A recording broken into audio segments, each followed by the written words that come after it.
এই দোস্ত কেনেকুৱা ভালনে? আপোনাৰ এটা চবৰে ভালেই যেন পাইছোঁ। মোৰো ভালেই। ঢেৰ দিন পিছত মানে আজি ওলালোঁ বাহিৰত গাড়ী লৈ। আজি ভাবিছিলোঁ ৰাতিপুৱা ওলাওঁতে ভাবিছিলোঁ যে মানে ভাল এটা কিবা ব্লগ বনাই মেলি পেলাই আপোনাৰ ওচৰলৈ আহিম, দেখুৱাম। কিন্তু দেখোন মানে গাড়ীৰ পৰা নামিবলৈও নোৱাৰা অৱস্থা হৈ আছে ইয়াত, ইমানেই বেয়াকৈ বৰষুণ। এতিয়া আমাৰ তাততো অসমত কেনেকৈ হৈ আছে বৰষুণটো এতিয়া বৰ্তমান গম নাপাওঁ বাৰু। অৰুণাচলত যিটো পাহাৰটো দেখিছোঁ ইমান সাংঘাতিক বৰষুণ। গাড়ীৰ পৰা নামিবলৈ পৰা নাই। মই ভাত খাইম বুলি পেলাই ইয়াত ৰখিছোঁ এখন ধাবাটো।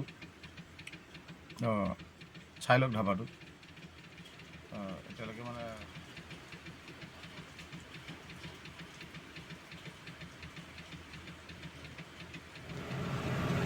দোস্ত ভাত খাবলৈতো নোৱাৰিলোঁ।